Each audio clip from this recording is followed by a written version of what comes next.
small business owner, leading a startup, or you're just an IT professional employed by an established company, we are all entrepreneurs now. It means that your risk as an IT professional are not unlike the risk of an entrepreneur.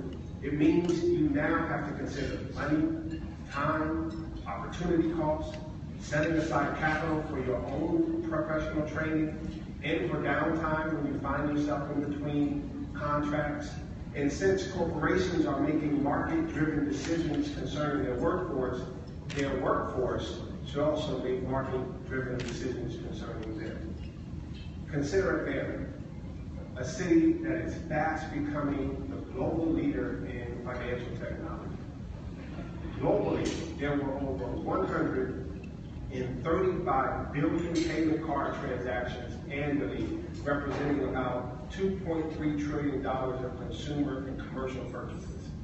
More than 85 billion of these transactions pass through global networks of financial technology organizations right here in Georgia, chiefly in the city of Atlanta. That is an astonishing 62% of all global financial transactions flowing through this city. The state is now home to more than 93 financial technology companies, including 8 publicly held organizations with a combined market capitalization that exceeds $22 billion. 6 of the 8 publicly held fintech companies that are based in Georgia were ranked among American Banker's FinTech 100, and all of them had a truly global reach. But the Atlanta FinTech ecosystem also includes a vibrant startup community that is making a splash on its own. Launched less than a decade ago, Atlanta-based Kabbage Inc.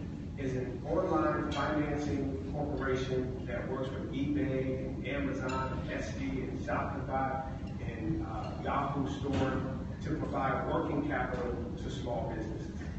Kabbage has nearly 30,000 customers and recently launched its own funding platform in the UK. Elavon is a global payment processing firm and a subsidiary of U.S. Bancorp. They are joining giants like American Express, which has a large payment processing presence in Georgia and Atlanta, and Atlanta-based Global Payments, all playing in the same space.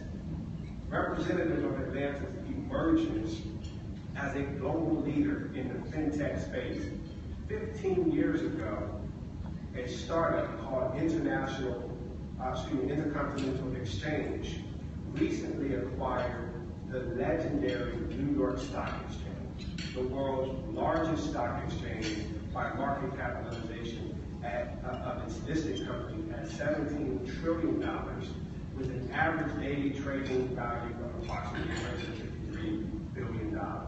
And that acquisition sent shockwaves through the fintech ecosystem around the world, and it established Atlanta as an ambitious fintech center seeking to serve the global capital markets industry. From the big businesses to the dynamic upstarts, Atlanta's fintech companies are making great technological breakthroughs, and it's replacing the Olympics as Atlanta's global hallmark card. So what this means to you is that fintech in Atlanta is fertile ground for technology collaboration and innovation with both a substantial investor community and a substantial consumer base. In more concrete terms, fintech in Atlanta is a growth sector with long-term investment and expanded opportunities to develop relevant applications, manage critical multi-million-dollar projects, source funding for your startup, and to collaborate with other technologies. This environment requires that you have shrewd market awareness to know where best to invest your focus and how best to map your expertise. Which are the growth markets? What companies are making a strategic play within these sectors? What geographic regions are facilitating growth? And as you evaluate market scenarios, your competitive sustainability in this dynamic environment requires also that you behave like an entrepreneur within your organization. You are what Harvard Business Review calls an entrepreneur inside. Jay-Z famously remarked that he said, I am not a businessman, I'm a business man.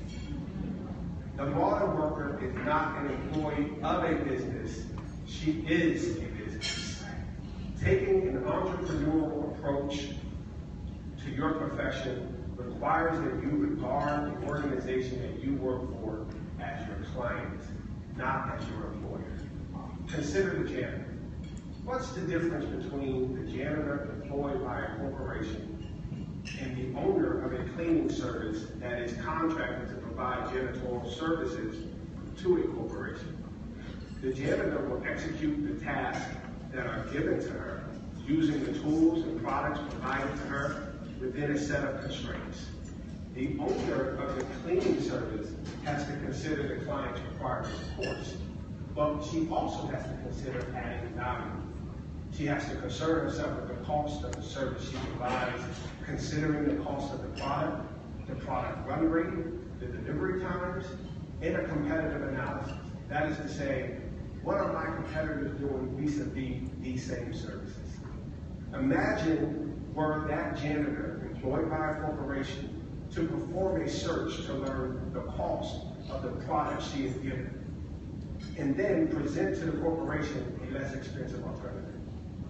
Imagine were she to build in workflow efficiencies that allow her to clean an additional room in the same amount of time, and be able to quantify that as a corporate cost savings.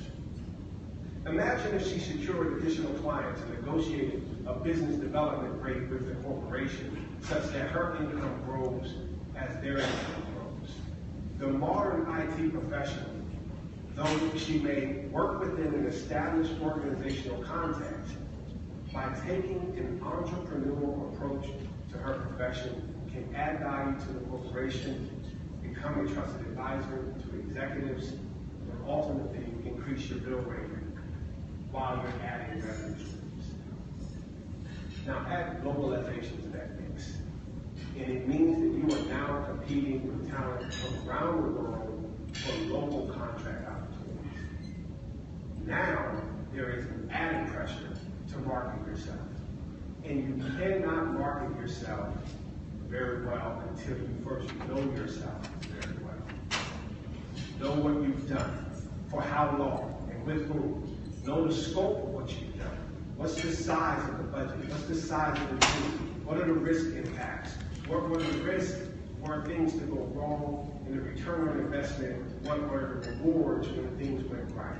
What was the level of visibility within the organization and without? How was success measured? And was those metrics satisfied?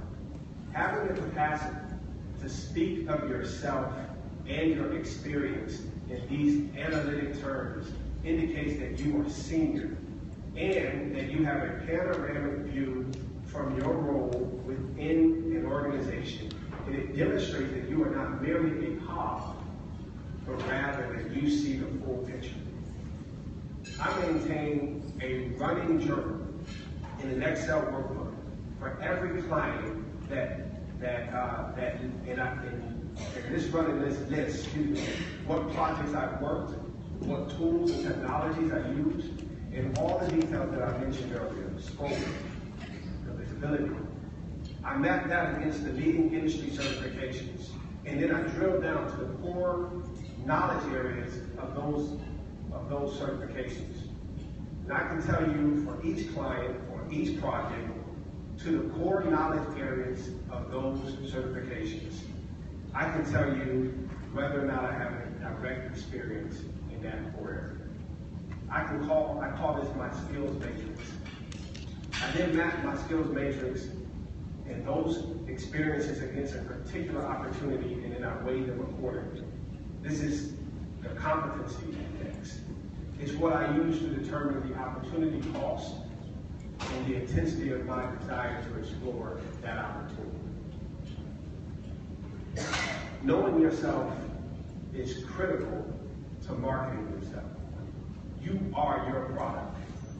Having a succinct message about your experience, your skill set, and your core competency alone.